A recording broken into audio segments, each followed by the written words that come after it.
应对王兵开局，黑方最针锋相对的走法是走 D5，直接挑战白方中心。这个开局名叫 Scandinavian Defense。今天我们站在黑方立场，我会一步步教你如何轻松赢棋。首先这个开局乍看之下呢是有点违背其理的，因为后来到了一个能够被对方的马直接攻击的点位，黑方还得浪费步数逃走，得不偿失。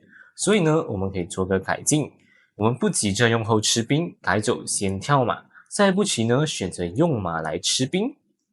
交换后，对比起之前的局面，相等于双方都少了一个马。这个交换对黑方是很有利的，因为我们的后现在不但不会被对方的马攻击，而且还处在棋盘最正中间的优越位置，闪闪发亮。显然黑方好下。回到这里，由于白方这个无人防守的D5兵呢，同时被我们2个棋子攻击着，所以白方若要守住这个兵，他就只有一步棋可走，就是 C4。但这步棋呢，正中我方下怀，我们可以把弃兵的思路贯彻到底。我们走E6，逼迫对方吃兵。为什么说是逼迫呢？因为白方不得不吃兵，如果他去巩固这个D5格的话，那他会发现黑方一共有1、2、3个棋子攻击着 D5。而白方只有2个棋子防守着 D5，换句话说，我们可以直接进行这个交换，交换到最后呢，我们白白吃掉了这个 D5兵，这里再次形成了对方无法攻击黑后，同时黑方还比白方多走了一步棋的反先局面，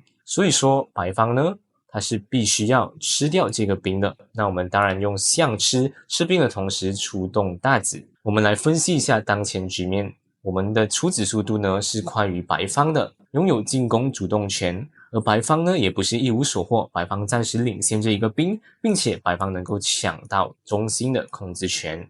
那接下来我们作为黑方该如何吹响进攻的号角呢？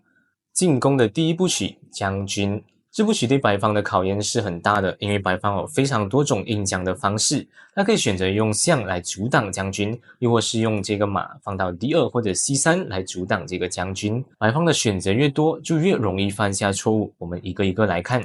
首先，马 D2 是最不好的一步棋，因为这步棋呢，阻挡了自己后对这个兵的掩护。所以我们可以直接把这个兵给收入囊中。那在我今天会教你的 Scandinavian Defense 开局里的所有变化当中，但凡黑方能够吃回一兵，黑方出子速度远快于白方的这个优势就能够被放大，因为黑方再也没有少一兵的后顾之忧了。显然这是白方不能接受的。我们来看，如果他同样动马，但是来到一个比较活跃的位置，阻挡将军又怎么办呢？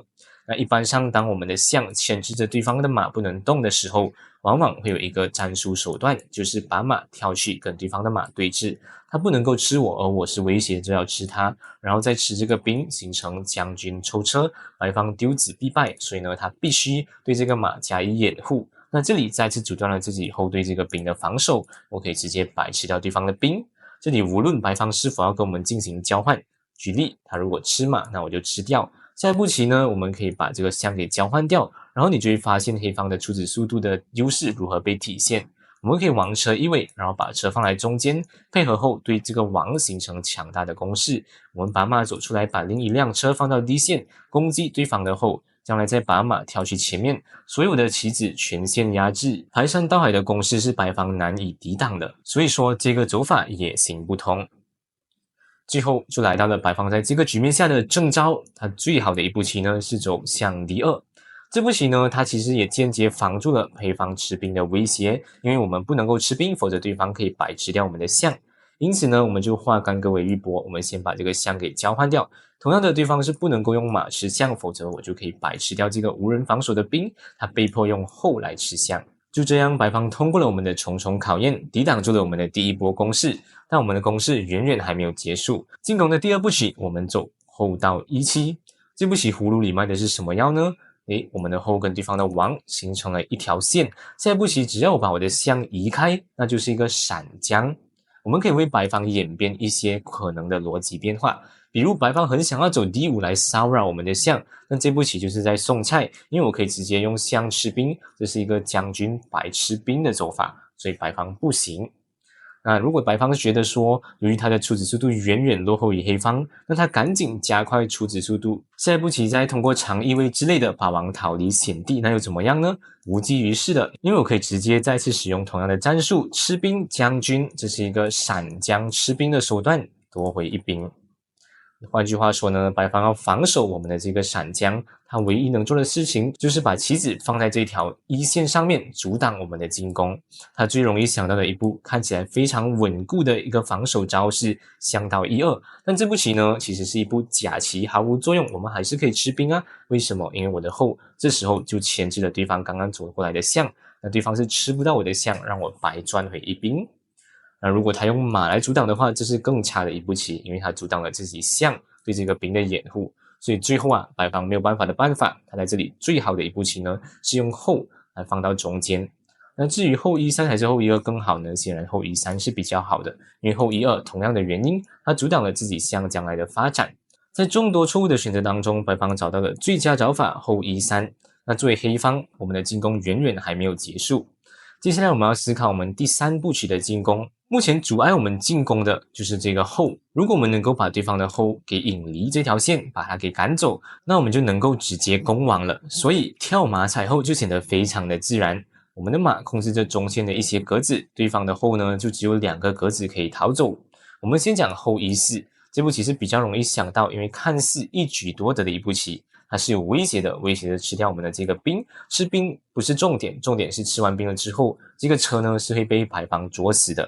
那面对对方捉死车的这个巨大威胁，我们该怎么做呢？其实我们可以视而不见，续走 F5，继续攻击对方的后，欺负他。当白方兴冲冲的吃兵了之后，这时候白方突然可以投子认负了。这是一个将军闪将的过程当中，把对方的后给抽掉的一个非常精妙的战术手段。换句话说，这是一个毒兵，白方其实是不能够吃掉这个兵的，因此他就只能往后退，维持在这条线上的防守。那我们通过几步先手呢，成功把对方的后赶到了一个更加被动的位置，目标已然达成。接下来我们就可以把更多的大子投入战斗了。顺带一提啊，这里黑方暂时是没有一击制胜的手段的。例如说，你可能会想到，如果象吃兵的话呢，它是可以选择先跟我们交换，然后再把我们的象给白吃掉的。那既然没有立刻能够见到的战术手段，我们就把更多的棋子加入到战场中。这步棋的目的很明显，就是要吃掉对方的兵。它还有另外一个隐藏的目的，就是卖一个破绽给白方，让白方走出D5这步很爽的一步棋。这是一个捉双，看似黑方丢子必败，实则不然。我们把马跳进去，这是一石二鸟的一步好棋。这步棋呢，攻击着对方后的同时，还兼顾着对自己象的一个掩护。换句话说，对方的后是没有办法能够用后来吃掉这个象的。更重要的是，我的马双马的配合，再加一个兵的配合，这条线上的所有能够占据的格子呢，都被我们所控制着了。换句话说，对方的这个被我的马攻击的后，必须要让出一线。不管他怎么走都好，例如说他往横走，那我的象都可以离开，吃兵的过程当中闪将对方，显然白方崩盘。换句话说，这个破绽呢是特地卖给白方冲的。D5这步棋是不成立的。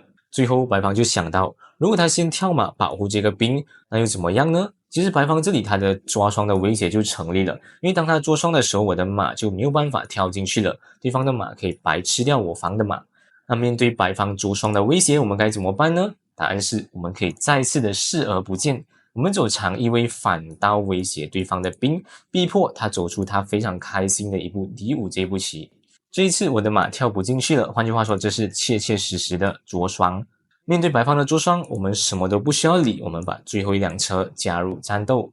是的，我们其实是特意弃子给白方的。为什么这个弃子得以成立呢？因为你可以发现到黑方的所有棋子都已经发展到最好的位置，反观白方几乎所有大子都在家里睡觉。因此呢，黑方很轻易就能够组织强大的致命攻势。这里白方有很多种吃子的方式，我们的马和象都在他的嘴里让他自由采购，但不管白方怎么去选择，其实都只是在选择自己输棋的方式而已。因为在这个局面下，白方已经输定了。我们一个一个来看好了。首先，如果他用兵吃马的话，你会发现他不管怎么吃，他其实是在开通我的更多棋子，这条线也是我非常强的。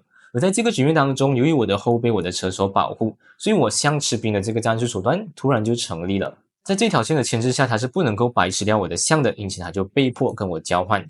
说到交换啊，一般上弃子抢攻的那一方，也就是我们是不太愿意主动去跟人家交换后的，因为后是进攻火力最强大的棋子，换了后之后，我们的进攻会被削弱。相反的，作为白方，他非常希望能够换后，因为只要他的王不被将死，那他多一者的优势就能够在残局里面体现出来。所以白方是非常开心能够跟我们交换的。但是在这个特殊局面下，我们不怕跟他换后，因为我的双车早已就位。这里我把对方的后吃掉之后，白方惊讶的发现，这里已经有一个3步杀了。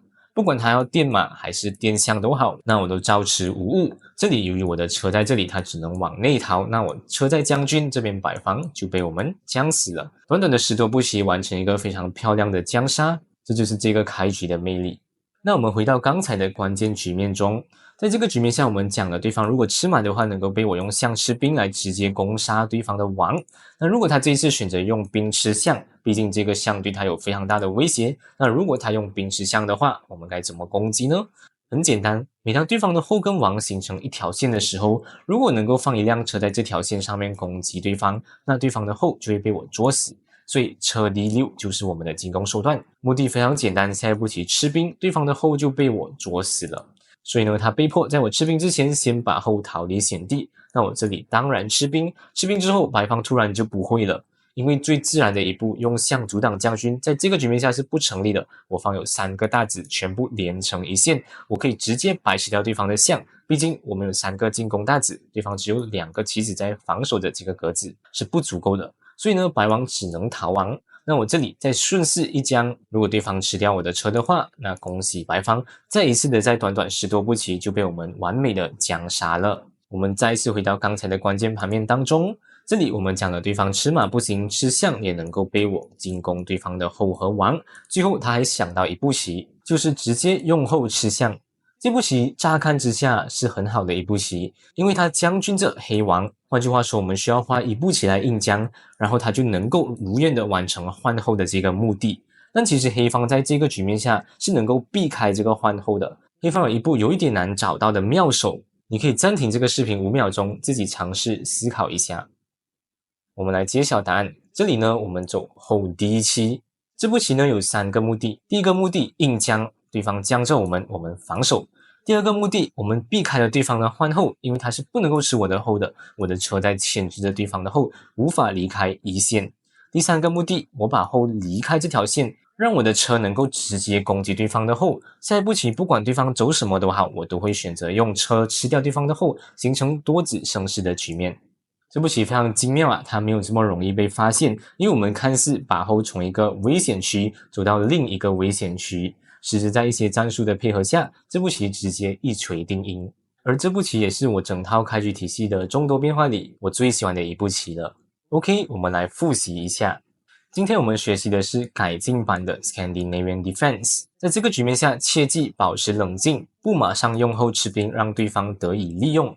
我们走的是跳马攻击 D5 兵，如果白方走 C4 硬保中兵，那我们就走E6逼迫白方吃兵，接下来对白方展开一层又一层的猛烈攻击，设下重重考验，白方一招不慎，满盘皆输。当然了，实战当中对手未必会走 C4 硬保中兵的走法，对手也可以早早就弃还一兵，例如比较常见的有跳马巩固、D4 抢中心，还有一些相对少见的变化，例如将军骚扰黑方，亦或是跳马进关起变等等，甚至在第2步棋的时候不吃兵，改走把兵往前冲，亦或是不动声色的跳马送兵，然后暗藏把马冲下来弃马吃兵的陷阱式走法。如果你想完整掌握黑方开局体系，欢迎你来学习我的线上课程。我会像这个视频这样，从第1步棋开始，一步一步的教会你面对对手的每一种走法，我们该如何从容应对，并为对手制造最大的考验。除了应对王兵开局，我也会教你如何应对也很常见的后兵开局。